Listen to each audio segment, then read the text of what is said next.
Hey guys, in this video, we're going to take a look at how you can stop others know that you have read their message in messages on the Samsung Galaxy S22 series. First, tap on the home button to return back to the home screen.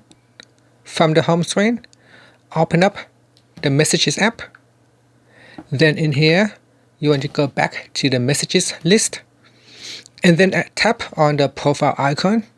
From the pop-up, tap on Messages Settings. Next, we go down and tap on Chat Features. Then in here, scroll down and tap on Send Read Receipts. Tap on the toggle button to switch it off, and this will stop others know that you have read their message.